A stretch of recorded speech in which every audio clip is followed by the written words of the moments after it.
saya Robiatun Nurfiah, NPM 18111100067. Di sini saya memenuhi mata kuliah pengembangan materi dan bahan ajar. Di sini saya akan menjelaskan pengembangan bahan ajar digital dan multimedia. Teknologi dan informasi yang berkembang pesat seperti saat ini telah mengubah pola belajar dan media belajar bagi para peserta didik. Oleh karenanya, proses belajar dan pembelajaran bisa dilakukan di mana saja dan kapan saja sesuai dengan kebutuhan para peserta didik itu sendiri. Yang pertama itu ada bahan ajar audio. Media audio merupakan bahan ajar yang spesifik, yang efektif dan efisien untuk digunakan sesuai dengan kebutuhan yang ingin dicapai. Contohnya itu seperti belajar pengucapan bahasa asing atau pronunciation, belajar seni musik dan vokal, itu lebih efektif menggunakan bahan ajar audio. Nah, bahan ajar audio ini memiliki kelebihan dan kelemahan. Apa kelebihannya? Yang pertama, kelebihannya itu yaitu lebih mudah didapat, lebih murah, fleksibel, dan mudah dibawa kemana saja. Sedangkan kekurangannya itu yaitu bahan ajar audio itu lebih cenderung cepat penyampaiannya, sehingga pendengar itu sulit untuk memahami secara detail. Nah, upaya yang bisa dilakukan untuk mengatasi permasalahan tersebut, yang pertama, pemberian bahan penyerta. Bahan penyerta itu biasanya berupa bahan cetak yang berfungsi sebagai petunjuk untuk para peserta didik untuk memperoleh informasi dan pengetahuan yang akan disampaikan melalui media audio ini. Yang kedua yaitu hadirnya seorang tutor atau guru. Nah, seorang tutor itu selain membimbing kegiatan belajar mengajar, itu juga seorang tutor bisa menyampaikan atau menambahkan materi apabila diperlukan. Nah, untuk yang kedua yaitu bahan ajar video. Nah, bahan ajar video mampu menampilkan gambar bergerak dan suara secara simultan. Bahan ajar video ini akan lebih efektif apabila digunakan untuk mengkomunikasikan informasi atau pengetahuan yang di dalamnya mengandung unsur gerak. Nah, bahan ajar video ini lebih disukai karena cara penyampaiannya. Bahan ajar video ini memiliki keunggulan dan kekurangan juga. Nah, keunggulan yang pertama yaitu menambah wawasan peserta didik. Nah, menambah wawasan peserta didik bagaimana? Menambah wawasan peserta didik di sini maksudnya peserta didik bisa mengetahui hal-hal yang terjadi di negara lain yang tidak kita ketahui saat ini. Nah, setelah kita menonton video atau pembelajaran yang menggunakan video, kita bisa melihat dan mengetahui seperti apa perkembangan negara lain di sana. Yang kedua, itu mendorong timbulnya minat belajar. Bagaimana bisa media video mendorong timbulnya minat belajar? Bisa saja.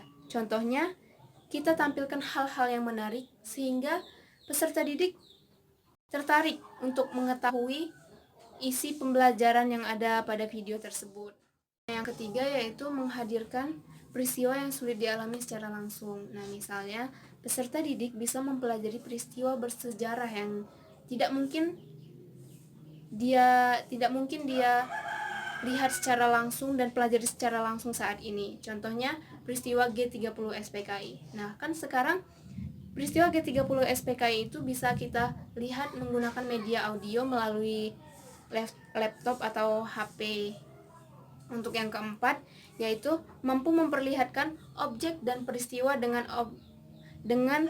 akurasi yang tinggi. Kelima yaitu mendorong upaya pemecahan masalah. Nah, di sini bisa saja peserta didik melakukan diskusi dan menjadikan informasi yang ada di dalam video itu sebagai sumber untuk memecahkan masalah dalam diskusi mereka. Nah, untuk yang selanjutnya yaitu keterbatasan bahan ajar video. Pertama yaitu informasi atau pengetahuan yang disampaikan melalui media video ini memiliki kecepatan yang tetap. Nah, dengan kecepatan tersebut, peserta didik akan lebih sulit untuk melihat kembali informasi yang ada di video tersebut. Yang selanjutnya yaitu bahan ajar multimedia. Bahan ajar multimedia merupakan bahan ajar yang relatif baru yang muncul karena perkembangan teknologi komputer dan digital. Bahan ajar multimedia ini memiliki kemampuan menampilkan kombinasi antara unsur teks, video, gambar, dan audio. Dengan keunggulan tersebut, program multimedia memberikan pengalaman-pengalaman belajar yang hampir mendekati kenyataan atau realita. Nah, program multimedia jika dimanfaatkan dalam proses belajar mengajar, yang pertama, untuk membuat proses belajar lebih baik dan meningkatkan daya ingat peserta didik. Nah, dengan adanya unsur teks, unsur gambar, audio, dan video yang ada di dalam program multimedia, itu dapat digunakan untuk pemahaman dan mempelajari konsep-konsep yang ada dan pengetahuan yang ada di dalamnya. Nah, yang kedua yaitu memfasilitasi proses belajar pengguna program dengan gaya belajar yang berbeda. Secara umum, gaya belajar individu itu dibedakan menjadi 3. Yang pertama, gaya belajar auditif. Yang kedua, gaya belajar visual. Yang ketiga yaitu gaya belajar kinestetik. Nah, untuk gaya belajar auditif, itu peserta didik akan lebih mempelajari informasi dan pengetahuan melalui tayangan dan unsur suara. Nah, untuk yang gaya belajar visual, itu peserta didik akan lebih mudah mempelajari pengetahuan dan informasi itu melalui unsur gambar. Sedangkan untuk gaya belajar kinestetik, itu peserta didik lebih mudah mempelajari dengan cara belajar sambil melakukan. Nah, yang ketiga yaitu membantu pengguna program memiliki kompetensi yang diperlukan. Nah, komponen-komponen kompetensi itu yang pertama yaitu aspek kognitif yang berhubungan dengan kemampuan intelektual. Yang kedua, aspek afektif yang berhubungan dengan sikap yang ada pada individu. Yang ketiga yaitu aspek psikomotorik, yaitu yang berhubungan dengan keterampilan yang ada pada individu tersebut. Yang keempat yaitu menyampaikan informasi dan pengetahuan dengan tingkat realisme yang tinggi.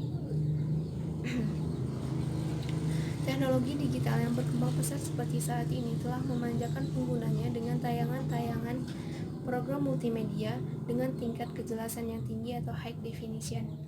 Dengan keunggulan tersebut, program multimedia dapat memberikan pengalaman belajar yang bersifat komprehensif terhadap penggunanya, sehingga proses belajar mengajar lebih menyenangkan terhadap penggunanya. Nah, untuk yang kelima yaitu meningkatkan motivasi belajar.